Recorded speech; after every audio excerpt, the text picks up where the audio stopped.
আর সুপ্রিয় শিক্ষার্থী, তোমাদের সকলকে স্বাগত জানাচ্ছি আজকে এই ক্লাসে। আমরা আজকে এই ক্লাসে একটু ভিন্নভাবে আলোচনা করব। আমরা যে বিষয়টি নিয়ে কথা বলবো বিষয়টি হচ্ছে খুবই গুরুত্বপূর্ণ একটি অধ্যায়, কারক।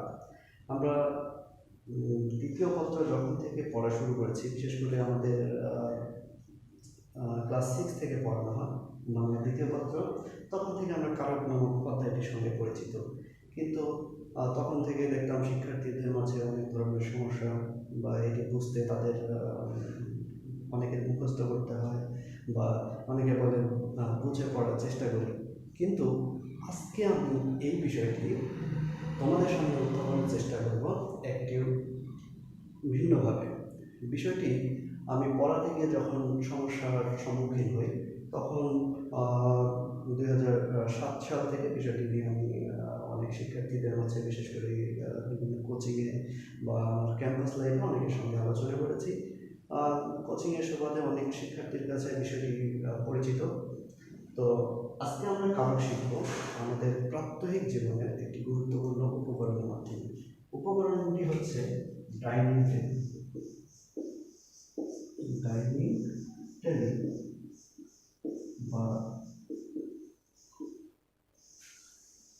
ডাইনিং টেবিল বা খাবার টেবিল।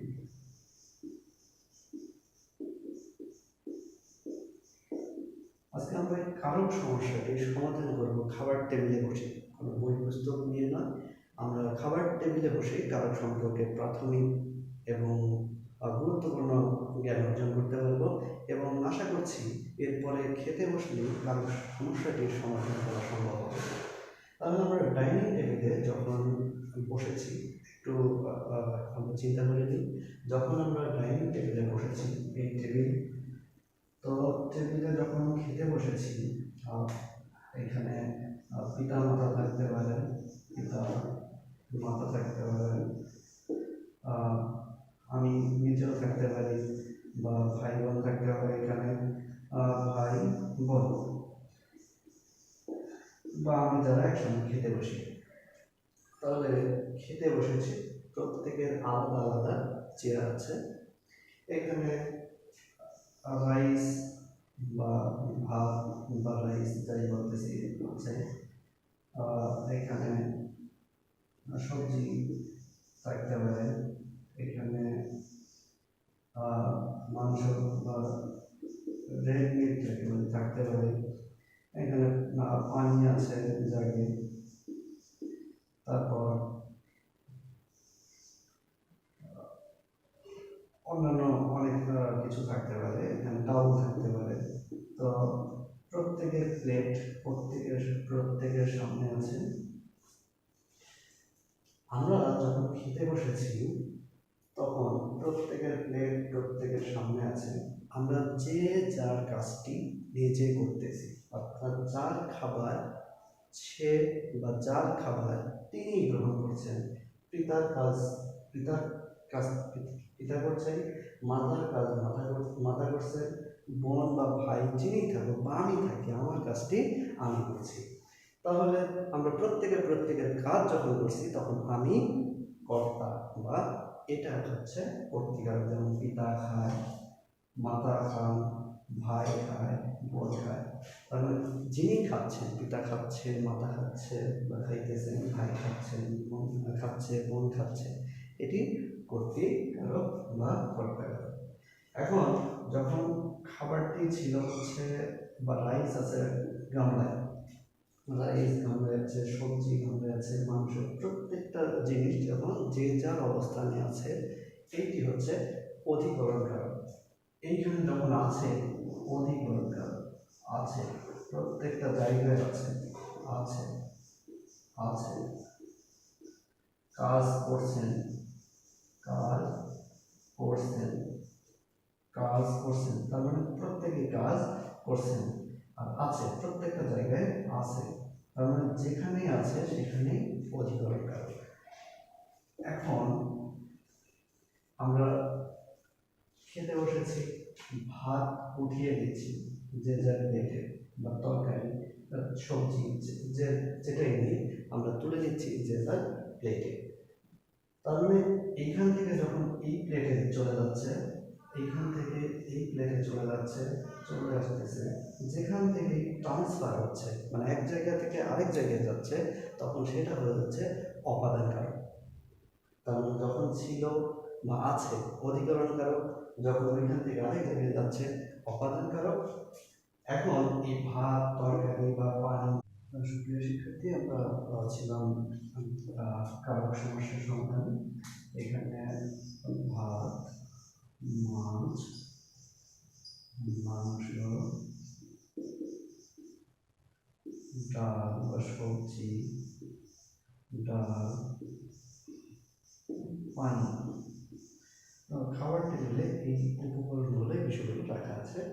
তো প্রত্যেকটা যে যার অবস্থানে আছে, অর্থাৎ ভাতের জায়গায় ভাত আছে, মাছের জায়গায় মাছ আছে, ডালের জায়গায় ডাল, সবজির জায়গায় সবজি, পানির জায়গায় পানি।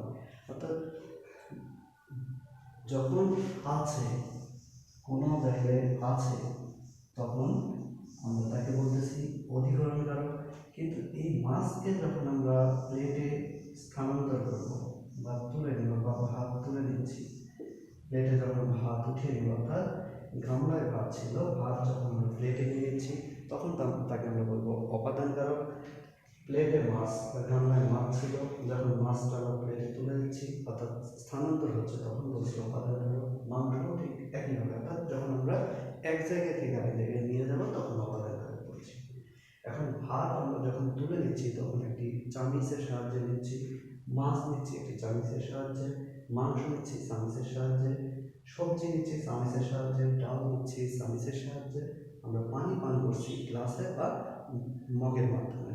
তাহলে আমরা যে উপকরণটা দিয়ে পানি পান করছি গ্লাস দিয়ে, ডাল বা মাছ মাংস যেটাই তুলে নিচ্ছি চামিচ দিয়ে, এগুলো হচ্ছে কাজ করার যন্ত্র বা সহায় বা উপকরণ।